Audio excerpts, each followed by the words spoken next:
Yeah. Hey, I remember syrup sandwiches and crime allowances. Finesse a nigga with some counterfeits, but now I'm counting this Parmesan. What's up, my Super Saiyan Blues? How are y'all doing today? AJ here with a new type of video for the channel, folks. And this video right here is gonna be called, as you've seen, Does Broly Have Stockholm Syndrome? With that being said, we are going to discuss the in and outs of Stockholm Syndrome, and then we will discuss how I believe Broly may have it. I look forward to sharing my thoughts and opinions with you coming up, and feel free to leave yours in the comments below. Next up, Stockholm Syndrome. As I said in the intro, we are going to be discussing Stockholm Syndrome. And Stockholm Syndrome is defined as a condition that causes hostages to develop a psychological alliance with their captors as a survival strategy. There are also 4 key components to the characteristics of Stockholm Syndrome. Number 1 being a hostage development of positive feelings towards their captors or captor. 2, no previous hostage captor relationships, meaning they've never been in a hostage situation before. 3, a refusal by hostages to cooperate with the police forces and any other government agency that is going against their captors. And number 4, a hostage's belief in the humanity of their captor, for the reason that when a victim holds the same values as the aggressor, they cease to be perceived as a threat.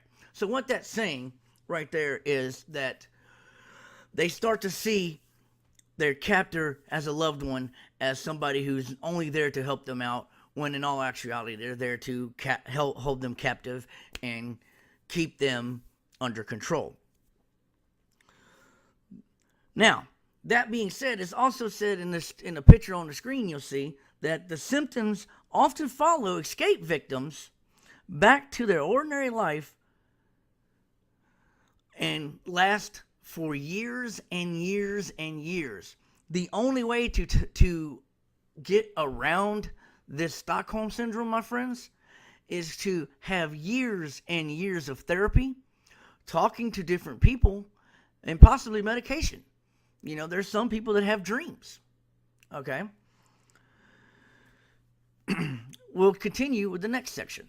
This next section is the physical and psychological effects that Stockholm Syndrome has on somebody who has Stockholm Syndrome. Number 1 is cognitive effects. Confusion, blurred memory, refusal to accept the reality of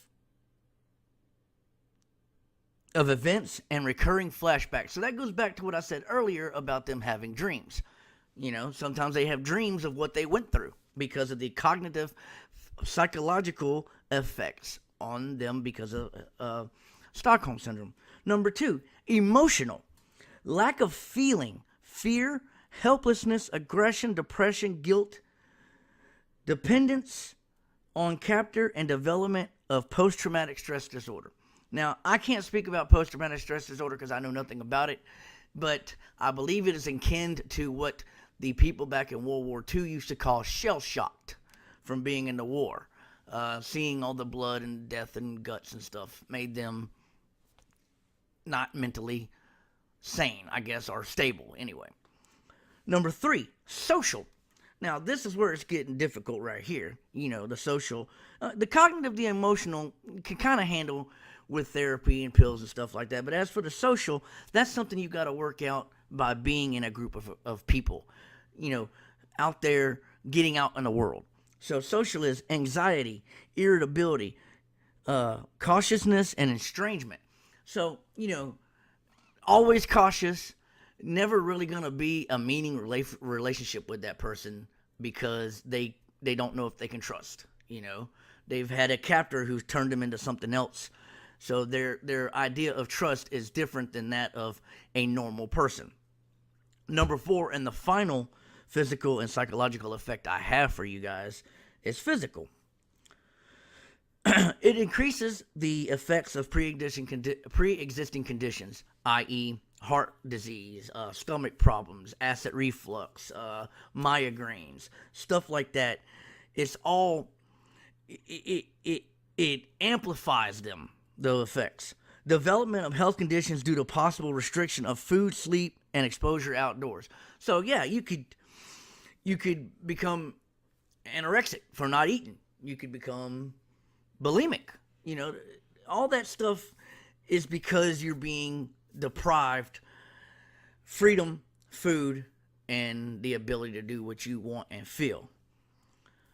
So, folks, the next thing we're going to talk about will be how Broly has Stockholm Syndrome.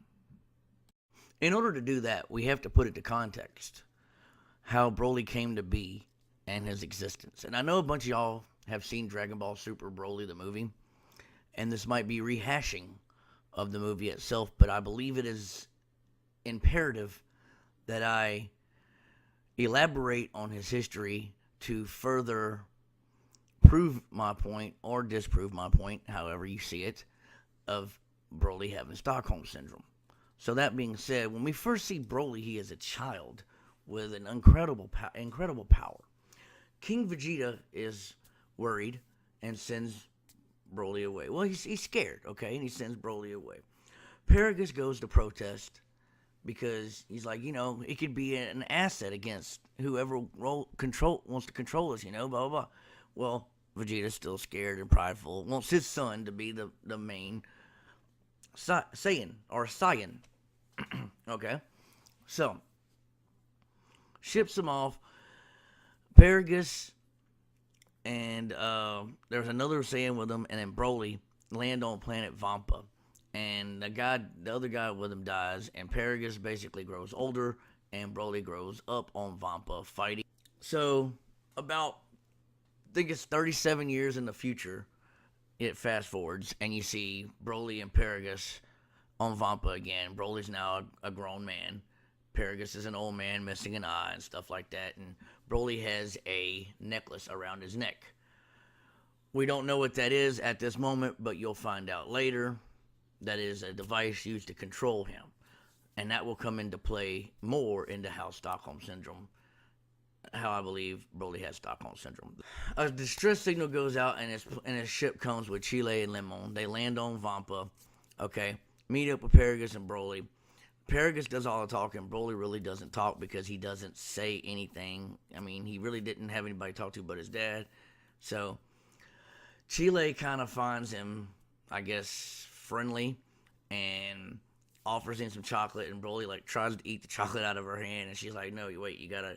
So she's basically having to teach Broly how to be a person because he hasn't been a person. Okay? So, that being said, the next time you see him, they're on Frieza's ship, and they're in the mess hall, which is where you get food, if you didn't know that. And one of Frieza's soldiers starts picking on Chile, and Broly stands up and asks him to stop. And the guy gets a little ornery and throws a punch and hits Broly. And Broly just about loses his shit, folks. He is about to just go crazy, okay? And he's getting mad. And you see Paragus stand right there, and he opens the fanny pack on the side of his hip and pulls out the control device to give Broly a shock, which is what that collar does to do, is to shock him into calming down, okay? As he pulls this device out, Broly recoils in fear and falls to the ground and is a shaking pile of muscle and mass, okay? Chile and Lemon kind of, yell at Paragus and call him a jerk and stuff like that. And, fast forward some more. You see them land on Earth. Goku stops Broly in the mid-fight, tells him he's not really a bad guy, and stuff like that. And then that's the rest of the movie. Okay, so the next part will be the evidence on him being a candidate for having Stockholm Syndrome. To support that claim, I'm going to give you two pieces of evidence that help support the claim that Broly has Stockholm Syndrome. The first piece of evidence is the one that's staring right in front of your face when you look at the pictures on the screen. is the necklace around Broly's neck and the pouch around Paragus' waist. Those two things are interconnected, and once the button is pushed on the device inside Paragus' pouch, the necklace around Broly's neck causes a shock, which causes him to recoil in pain and fear. Physical, because it's there. So, the second piece of evidence is the fact that in the 37 years between he was a kid and the time he arrives on Earth, or however long it was, I can't remember. I think it was 37 years. We'll just go with that, okay? The only interaction he had was with his father, the beasts of Vampa, and Ba, the monster thing that he made a friend with on the planet that Paragus killed, and Broly wears the thing's ear around his neck as a, I don't know, hoodie thing. I don't know what it is. The next part will be the conclusion, and that will be the end of the video, folks. And that will conclude the video, folks. Video titled, Does Broly Have Stockholm Syndrome? I hope you enjoyed the video. I hope you found out things that you didn't know, and I hope you have a discussion with me down below on what your thoughts and beliefs are, if Broly has Stockholm Syndrome or not. Tell me if I missed something. Let me know what I can add for next time when I make the video. That being said, thank you for watching the video. Remember what I always tell you. Be kind to one another. And peace out, my friends.